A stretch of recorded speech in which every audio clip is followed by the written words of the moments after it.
வணக்கம். இன்றைக்கி நம்ம பார்க்க போகிற சமையல் என்னென்னா, இட்லி, தோசை, சப்பாத்தி எல்லாத்துக்கூடையுமே தொட்டு சாப்பிட்ற மாதிரி நூக்கல் குருமா எப்படி செய்யலாங்கிறத பார்க்கலாம். ரொம்பவுமே ஹெல்த்தியாக இருக்கும். சுகர் பேஷண்ட்டாக இருக்கிறவங்களுக்கு இது ஒரு பெஸ்ட்டு குருமானே சொல்லலாம். அந்தளவுக்கு ரொம்ப ஆரோக்கியமாகவும் இருக்கும். டேஸ்ட்டும் நல்லா சூப்பராக இருக்கும். ஸோ வாங்க இந்த குருமா எப்படி செய்யலாங்கிறத பார்க்கலாம்.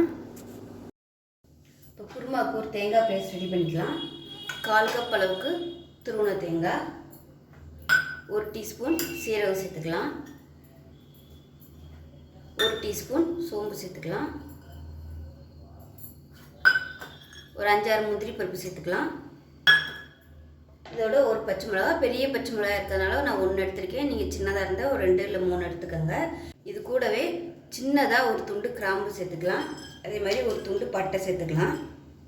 இந்த சைஸுக்கு பட்டை சேர்த்துக்கோங்க. இது எல்லாத்தையும் நல்லா நைஸாக அரைச்சிட்டு பார்க்கலாம். இப்போ குக்கர் எடுத்துக்கலாம். இதில் தேவையான அளவுக்கு எண்ணெய் சேர்த்துக்கலாம்.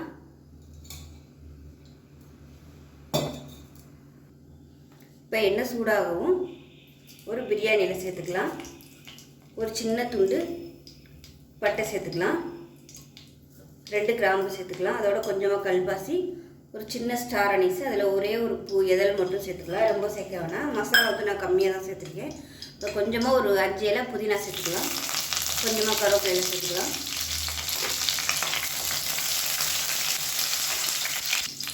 வாசனைக்காக ஒரு 1/4 டீஸ்பூன் போல் சோம்பு சேர்த்துக்கலாம். இது எல்லாமே நல்லா பொரிஞ்சு நல்லா ஃப்ளேவர் வருது. இந்த ஸ்டேஜில் ஒரு கைப்பிடி வெங்காயம் சேர்த்துக்கலாம். பொடியாக கட் பண்ணிட்டு சேர்த்துக்கோங்க. நீளமாகவும் நறுக்கி போடுறதுனாலும் போட்டுக்கலாம்.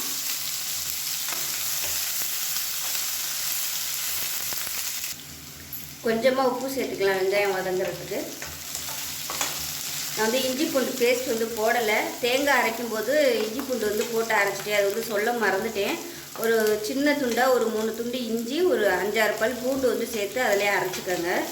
இஞ்சி பூண்டு பேஸ்ட் தீந்துருச்சு. இனிமேல் தான் எல்லாம் அரைச்சி வைக்கணும். இப்போ பாருங்கள், வெங்காயம் நல்லா வதங்கிருச்சு. இஞ்சி பூண்டு பேஸ்ட்டாக வச்சுருந்தீங்கன்னா இந்த ஸ்டேஜில் நீங்கள் சேர்த்துக்கோங்க. இப்போ இதில் மீடியம் சைஸாக ஒரு 2 தக்காளி சேர்த்துக்கலாம். இதையும் சேர்த்து நல்லா வதக்கிக்கலாம். தக்காளி வதங்கிறதுக்கு மஞ்சள்தூள் சேர்த்துக்கலாம். தக்காளி மசிஞ்சு நல்லா தொக்கு மாதிரி வரணும். இப்போ பார்த்தீங்கன்னா தக்காளி ஓரளவுக்கு மசிய ஆரம்பிச்சிருச்சு. இந்த ஸ்டேஜில் 1 டீஸ்பூன் போல் மிளகாத்தூள் சேர்த்துக்கலாம். பச்சை மிளகா வேறு சேர்த்துருக்கோம். அதனால் காரத்துக்கு எவ்வளோ காரம் தேவையோ நீங்கள் அதுக்கு தகுந்த மாதிரி சேர்த்துக்கோங்க. இதையும் சேர்த்து நல்லா புரட்டி விட்டுக்கலாம். இந்த ஸ்டேஜில் கரம் மசாலா வேணும்னா நீங்கள் சேர்த்துக்கலாம். நான் கொஞ்சம் மைல்டாக தான் கரம் மசாலா போட்டிருக்கேன். ஏன்னா தேங்காயோட அரைச்சதுனால தாளிக்கும் போதும் ஒன்று போட்டிருக்கோம். இப்போ கரம் மசாலா பொடி போட்டோம்னா ரொம்ப ஃப்ளேவராக இருக்கும். அதனால் நான் போடலை. உங்களுக்கு அந்த வாசனை பிடிக்கும்னு நினச்சிங்கன்னா நீங்கள் சேர்த்துக்கோங்க. ஏதாவது ஒரு இதில் சேர்த்தா போதும். நீங்கள் பொடி போடுறதா இருந்தால் தேங்காய் அரைக்கையில் சேர்க்க வேணாம்.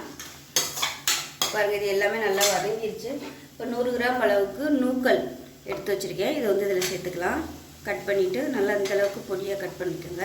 நான் குக்கரில் வைக்கிறதுனால வேக விடலை. எல்லாமே தாளிச்சிட்டு ஒரு 2 நிமிஷம் விட்டோம்னா வெந்துடும். நல்லா பிஞ்சாக பார்த்து எடுத்துக்கோங்க. இதையும் சேர்த்து நல்லா ஒரு புரட்டி வச்சுக்கலாம். இப்போ நான் சொல்லியிருக்க அளவு பார்த்திங்கன்னா ஒரு 4 பேர் சாப்பிட்றதுக்கு கரெக்டாக இருக்கும். இந்த அளவுக்கு பண்ணிங்கன்னா இது எல்லாத்துக்குமே தொட்டு சாப்பிடலாம். இட்லி, தோசை, சப்பாத்தி எல்லாத்துக்குமே நல்லாயிருக்கும். இப்போ நல்லா பரட்டி விட்டுக்கலாம். ஒரு 2 நிமிஷம் சூடு ஏறட்டும். இப்போ பாருங்கள், மசாலா நல்லா வதங்கிடுச்சு. லைட்டாக ஓரம்னா எண்ணெய் விட ஆரம்பிக்குது. இந்த ஸ்டேஜில் நம்ம அரைச்சி வச்ச தேங்காய் பேஸ்ட்டு சேர்த்துக்கலாம். இப்போ மிக்சியில் அலசிட்டு தண்ணி சேர்த்துக்கலாம். குருமா எவ்வளோ தேவையோ நீங்கள் அதுக்கு தகுந்த மாதிரி தண்ணி சேர்த்துக்கோங்க.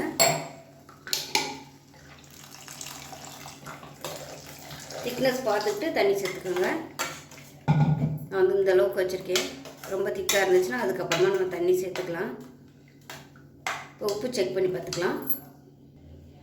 உப்பு கம்மியாக இருக்குது. கொஞ்சமாக உப்பு சேர்த்துக்கலாம். உப்பு சேர்த்தாச்சு. இப்போ லாஸ்ட்டாக கொத்தமல்லியில் சேர்த்துக்கலாம். சேர்த்துட்டு மூடி வச்சுக்கலாம். மூடி வச்சுட்டு ஒரு 3 விசில் விட்டுட்டு ஸ்டீம் போனதுக்கப்புறம் பார்க்கலாம். இப்போ குருமா எப்படி இருக்குன்னு பார்க்கலாம். நல்லா ஸ்டீம்லாம் போயிடுச்சு. இப்போ பாருங்கள், நல்லா அருமையாக வந்திருக்கு பாருங்கள். கரெக்டாக இருக்குது. சப்பாத்திக்கு தொட்டு சாப்பிட்றதுக்கு அருமையாக இருக்கும். இட்லிக்குனா இன்னும் கூட நீங்கள் வந்து தண்ணியாக வச்சுக்கலாம். ஸோ நான் வந்து இதுக்கு மேலே தண்ணி ஊற்றலை, இப்படியே தான் வச்சுக்க போகிறேன். ஸோ அவ்வளோதான். டேஸ்ட்டு பார்த்திங்கன்னா நல்லா ஒரு மட்டன் சிக்கன் குருமா வச்சு அப்படி இருக்குமோ அந்த மாதிரி இருக்குது.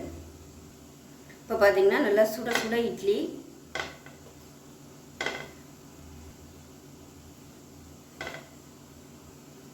இந்த குருமா தொட்டு சாப்பிட்டோம்னா அவ்வளோ அருமையாக இருக்கும். சுகர் பேஷண்ட்டாக இருக்கிறவங்களுக்கு இது வந்து ஒரு சூப்பரான ஒரு பெஸ்ட்டு குருமானே சொல்லலாம் சுகருக்கு.